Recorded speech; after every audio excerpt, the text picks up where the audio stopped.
All right, you're live. Well, hello everyone. Episode number 3. We have Ryan. You are our first guest. Ryan Day Yay. from Welcome, Ryan. Am I Thank you. saying Thanks for that having me. Peninsula? Peninsula. Yeah, Peninsula, Yep. Canada. That's Peninsula Cat HR and health and safety consulting firm is joining us today.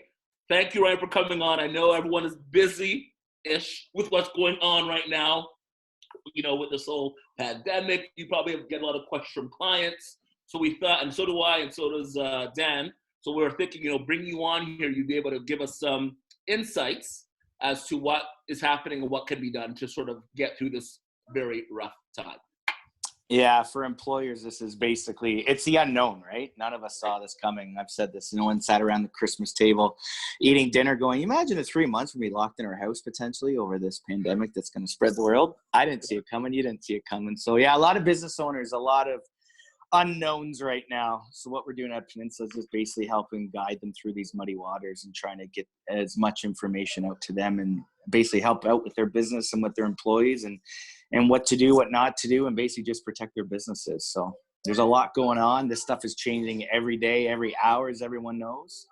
So I think the biggest thing that most employers are waiting for right now is this 75% wage subsidiary that the government announced this week, but we're still waiting for the bill to be passed. So Right.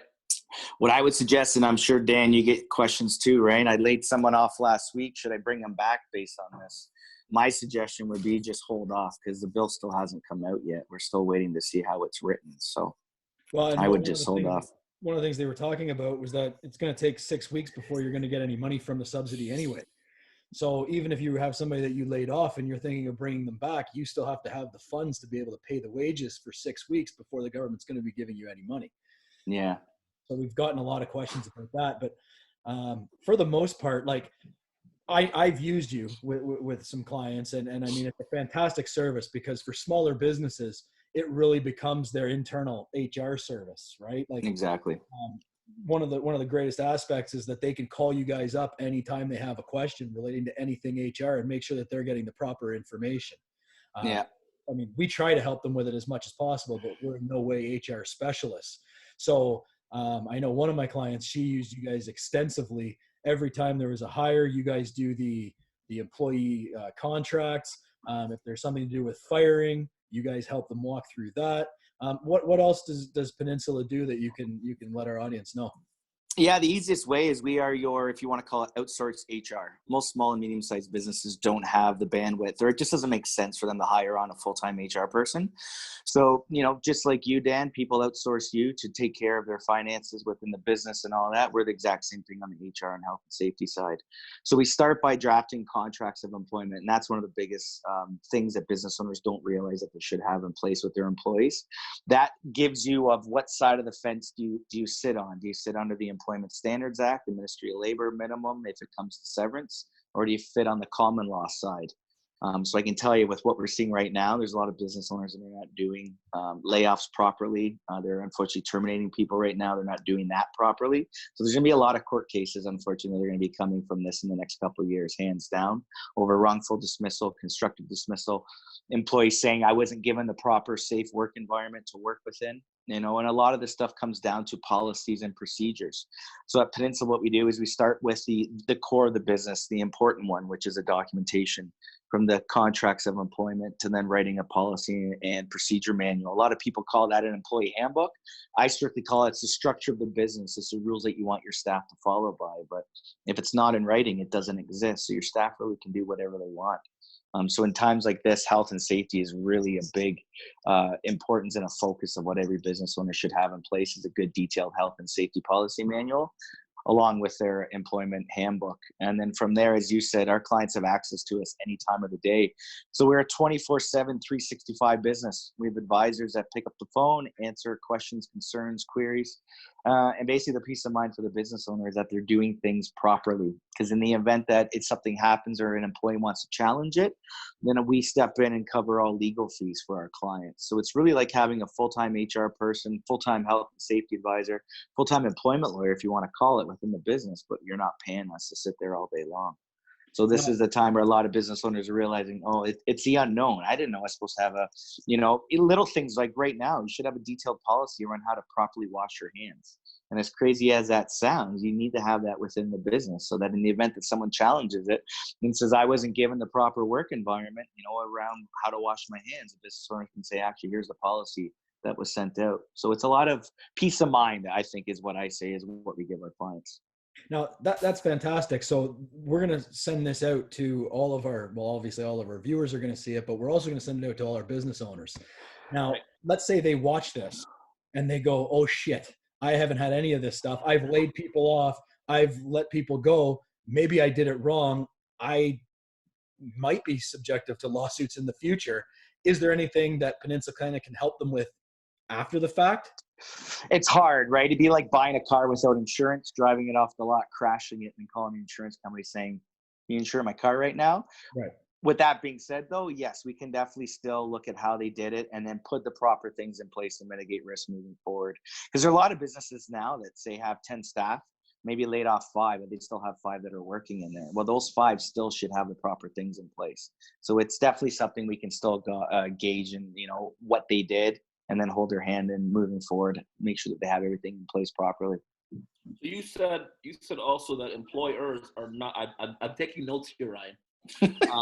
You said that employers are not firing or laying off people properly. Now, in a situation where we're dealing with something that is evolving day to day, what are the safeguards that employers should have to ensure they're doing things properly? I know you said policy and procedures, but in a time when there is no income coming in for an employer to pay an employee, what can they do?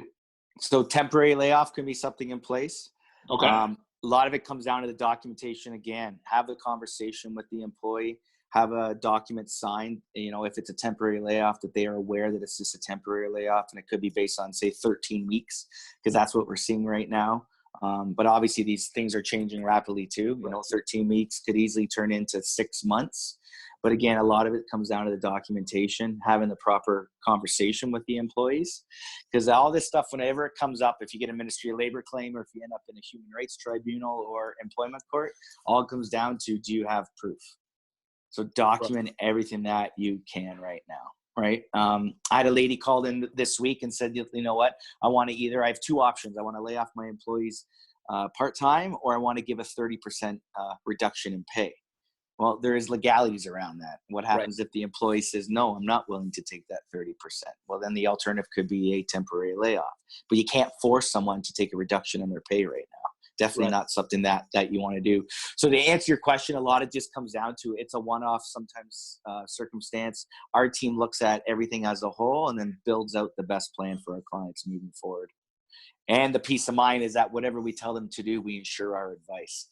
So if we say, well, Dan, you guys got to make a left-hand turn. Turns out you should have gone right. Then we'll pay for that because we advised you. So then if your advice is wrong, your company would cover it. I always, I've been at my background, Ryan, you remember we went to school together 20 years ago. And 20 years ago, when we both had hair. We both had hair. Don't even mention that. You guys are so lucky that you have no hair. I don't want to hear about it. No, we're not There's lucky. There'll be a man bun on here in a couple of weeks. Well, that's an in thing apparently with the young people. You're a man in your 40s, so a man bun and in your 40s. And look at the grays. The grays happening here as well. HR, I think, is such a fundamental. Like, I have my background in HR, so I see the value in it. But when it comes to, I'm just going to say, I guess, this whole 75% thing and the government and the 6-week delay. What if they bring on the employees, they still have no income coming in? Like, how would an employer manage that? Because I mean, it makes sense in principle, I guess.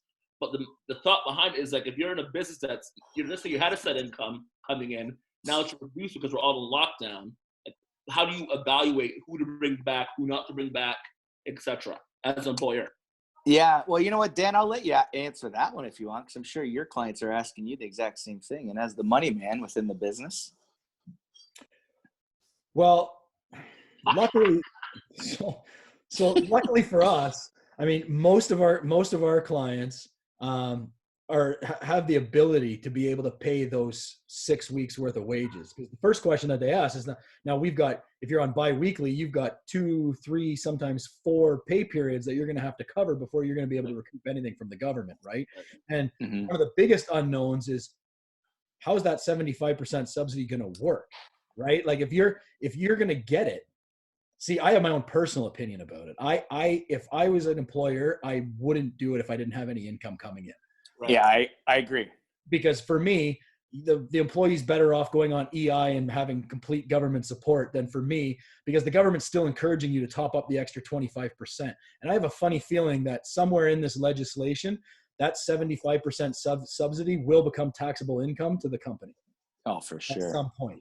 So for me to bring them back, I wouldn't necessarily do it. However, if I was a business that is still running in some capacity, then what you need to do is look at and find out who your A players are and the people who your business can't really run without. So if I'm running a business and Will and Ryan are my 2 number 1 guys, and if I lost either one of you down the road, my business wouldn't be able to run the same way, then I would make sure that you 2 came back on board. I'd be paying you, and I would get the subsidy off of that break. Because you don't want your A players to be sitting at home doing nothing, looking at other employment opportunities during this time and maybe finding a job with someone who's still working. And now all of a sudden recovery happens and you're caught with your pants down, losing 2 of your best employees. Yeah. In HR, we have what we call the 262 rule. So your first 20% of your employees will be the ones that love to go to work, that are there. They're there for the betterment of the business, right? They're not just there for the paycheck. 60% of your employees will be there basically just for a paycheck to come and to go. And then the bottom 20%, those are the ones that you really want to worry about. So, Will, to answer your question, I would be looking at more of the 60% and the bottom 20% if you were going to bring people back. But the 20% at the bottom, those are the ones that really don't care about the business. They're really there just for a paycheck. They're the ones that make the problems and cause the issues and start the drama and everything. Those are the ones that proper policies, you kind of build a fence around and you want to push them out. Because what you don't want is that bottom 20% to now influence the middle 60%, because you want your 60% to be influenced by the top 20%. So that's where these policies kind of help and pushing out your bottom 20%, if that makes sense. So just like Dan said, I would be, if you are going to be bringing them back, bring in your top 20%. The employees are there for the betterment of the business. That's a great point, because we've spoken to 3 clients that I know of right off the top that are looking at this as an opportunity to let go those people who have been sticking around but who don't contribute much to the team. They're a detriment from an emotional standpoint to everybody else, and they're like, this might be my opportunity to let them go. But back to your point, so many of them don't have proper contracts in place, right? And right now, everybody's making emotional decisions. There's ROEs flying here and ROEs flying there. Like everything's just, people are just going insane with what's going on because they're making panic decisions. Instead of being able to talk to somebody like Peninsula Canada to be able to sit back, make a rational decision based on what they actually have to do, instead of just making a decision based on anxiety and fear. Yeah, exactly. And that's where the likes of a lot of these employment lawyers, one that does a radio show every weekend and he does Employment Hour in 30 on Global News. You know, right? He loves business owners that don't have the proper documentation in place. It's easy pickings for them, right? But again, for the business owners, it's the unknown. They don't know about this stuff. And for a lot, sadly, they figure it out when they get hit either with a wrongful dismissal case, and then they realize, oh, what's this common law? You know, Will worked for me for 10 years, and as per the Ministry of Labor website, the most I had to pay him in severance was 8 weeks, right? Well, that's if Will had a proper contract. If Will doesn't now and he wants to challenge you, now common law comes into play, which is 3 to 4 weeks per year. So based on 10 years, you could go after your employer for up to 40 weeks. And then typically from then the employees will start fabricating stories because they know that the business owner doesn't have the proper stuff in place. And when it goes to court or the Ministry of Labor, they'll always side with the employee because they'll say to the employer, shame on you, you're supposed to know that you're supposed to have this stuff.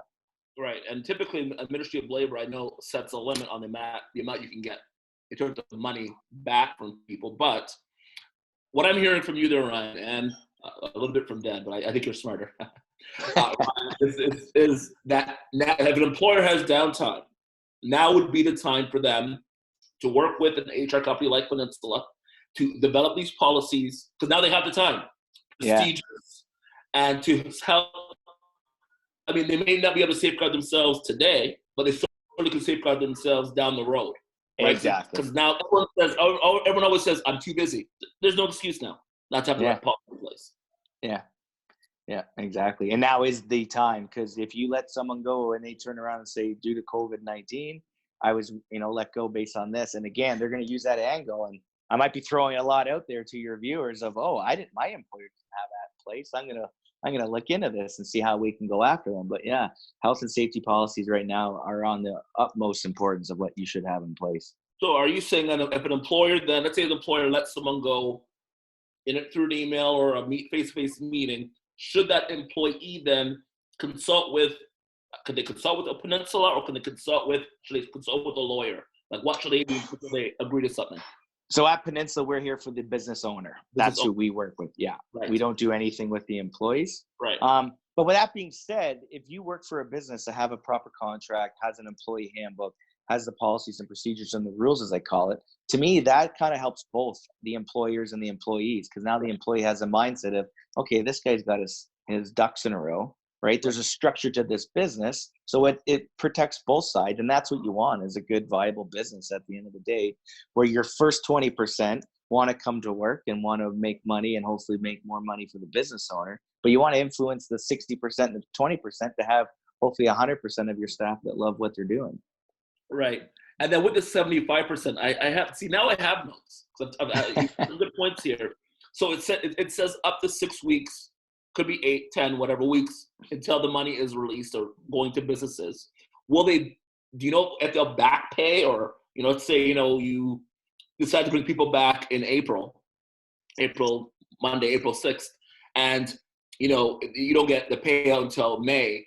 Will they be back paying? Is there any discussion on that? Do you guys know anything? From what I know is I believe they'll go back to March 15th. Yeah. But again, we're still waiting because the legislation hasn't been passed. Right. Yeah. So they came out, to me, they announced it a little bit too quick. They said we'll pay 75% up to a max of $58,700, I believe. And then there's been crickets since then. $847 a week. A week, yeah. But then you have to prove that your business, I believe, lost 30% of profits from the month prior. I believe that's how it was. From the previous year's same month. Same, okay. So if you're looking at March, you have to prove that you're 30% less than March of last year. But they're still coming up with ways, because then people started asking, well, what if I'm a startup and I don't have a comparison from last year? So then they said, we're working on ways to go a month before. Right. So everything's still moving. And, you got to still give a little bit of respect to the government, though, because they're trying to put these plans in place in a very, very quick time frame. I mean, most times when a government goes to pass a bill, it takes 6 to 9 months. Right. Yeah. They're trying to do them in days and weeks. So all these things are changing. And that's why we spend so much time trying to put all of this together, to be able to put these out to clients, to let them follow up with it. Because they're worried about their businesses. They don't have time to follow up on all this stuff. Which is why we wanted to bring you on, because you've given unbelievable information today. Like this, I'm willing to bet. Like, I was amazed that we got renewed for a third episode. Like, that shitty. When the renewal came, that we were authorized to do a third episode, I was amazed. But I think this is going to be our most watched episode yet. I agree. Now, Ryan, is your slogan, because his last name is Day. Ryan saves the day kind of thing to these companies. I'm so lame. But these companies must love what you guys do for them, because it's important. Yeah, it's funny. My friends always ask, what do you do? Because they don't quite understand it. And I go, you know what I do? I give peace of mind to business owners. I let them sleep at night, put their heads on the pillow, have a good sleep, because they know that they have the right things in place. In the event that they don't, we can come in and we can help them out. So peace of mind is what we give our clients. Right. And don't get me wrong, there's tons of clients I have that have never had employee issues and everything's been on the up and up, right? But those are the smart ones that come on board with us, because now they're just being proactive. The last thing you want is to be reactive, because that's when the white flag comes up. Oh, sorry, I didn't know I was supposed to have this. Well, you're supposed to know about this stuff, right? Right. No, that makes perfect sense. That was my final question. Look at that. Checks it up. So I got a question for you, Ryan, because you're probably in the same boat that I am then. Will just sits at home and drinks his rum on his back deck because he's got nothing in the world to worry about. El Dorado. Yeah. But you're fielding calls from probably a lot of upset people daily, asking questions, fear, anxiety. What are you doing for yourself to be able to mentally overcome all of that? Because from my end, like, it gets draining. Good question. That's a great question. Lots of bike rides with my children. I run every Monday, every Wednesday, every Friday, and for some reason on Tuesdays and Thursdays I have bad days. But I find just getting out there, get some fresh air, that definitely helps. Because yeah, it is. It's for everybody, right? It's uncertain times, but for me, the biggest thing is that I think it's not just me going through it. You guys are going through it. Everyone's going through it, right? So just rely on people and videos like this. I do this all the time. I've had so many virtual beers with my friends in the last 2 weeks. Isn't that great? Like you would never think like I got so tipsy, we'll say. We're being professional here. On the weekend because you are sitting there with friends, and I hate talking on the phone after hours, but that's all you do now, right? Yeah. And it's been actually pretty great. Yeah. Would be nice if I shouldn't say that, no, but yeah, like, just get outside. Yeah, so it would be nice if you left it like. Well, if you had no kids, guys. Oh yeah. I have 3 children, so that's a little tough too. I've had my 4-year-old come in on the odd conference call with me. That's pretty funny. But you know what? I think this is going to be the way of the land moving forward, right? Businesses, when normalcy comes back into play, a lot of them will say, why am I paying $20,000 a month for rent? Exactly. When my business was able to have people work from home, and I've worked from home for 16 years, so this is nothing new to me. The only difference is typically I'm sitting across from you guys, right, in person, not doing it on the video. But I think this is going to kind of be like the new norm moving forward for a lot of businesses. And I think this is it's way more efficient, better for the environment. Like I'm not an environmentalist, but like I'm reading articles about ozone layer repairing itself. Yeah. Makes you wonder, did the Earth do this to clean itself up? You know what? Exactly. There's so many, weird things out there about it. Okay, what are you going to say, Dan? I see a smile on your face. No, because the best part is normally when I have meetings with the two of you guys, we're usually drinking a pint or two. And now we can still do that, and we don't have to drive home anywhere. That's true. I won't lie. My phone is being held up right now by a can of Old Flame Perry Love Mary IPA. Well, hey, now that's fantastic, because we were thinking of adding a new segment to this show to review your favorite beverage to help our viewers get through these times. See, there it is. You got there? Old Flame. That's a great brewery, by the way. It is. Client of mine, amazing brewery, great owners. Jack Doak and Sherry are just amazing people. I gotta flip the camera here. Yeah, amazing brewery. So yeah, that's my go-to. We went up there for a friend's anniversary, and they had, for everybody that was there that day, they had a food truck in the back doing free gourmet grilled cheese. Oh, nice. You went into Flame, you did the brewery, and then you went out back, got your gourmet grilled cheese. It was phenomenal. Yeah, if you've not been to Port Perry, well, I can't go now during these times, but when these times go back, go check out Old Flame Brewery. And yeah, it's beautiful. Great brewery. I've been on to beer again. I love Town Brewery. I love Town Brewery. I love beer again. I used to be only a guy that would drink. I drink beer occasionally, but now I have like one a day right now. Just to start the evening off. It's a great way to relax. And then you get into your El Dorado. El Dorado. I've been into rye recently. You tried the Canadian Club 12-year? Oh, I've tried that as well. That's very good. I gotta ask you, on your 40th birthday, how many bottles of El Dorado did you get? Because when I was there, I popped in, and when I was there, it looked like there was 40 bottles that you got. So I got over 100 bottles of not only El Dorado, but like of rums. So it was amazing. So Ryan, I threw my 40th birthday. Now I'm 42 next week. So 2 years ago, I threw a party at Red Dead Hall, had an open bar. The wife and I made all the food for this party. The party had 125 people at it. Oh, wow. I gotta cut in. However, Will invites me, but does not tell me that it's like a freaking black tie event. So I'm at the Blue Jays game, home opener with my brother. I show up hammered, wearing jeans and an open shirt, and everybody else in there is wearing like tuxedos and suits. You idiot. The theme was prom. Like it was on the email, whatever. Prom. Amazing. Just like it's high school prom. Well, that's how Dan went to his prom. So yeah, that's right. Did you go to your prom? Yeah, the second year I went to OAC. Right? Right, you went to prom, right? Prom is you dress up. I went to prom in grade 10. Well, that's because you're a handsome guy, man. You probably had the ladies all over you. Was that back in the day?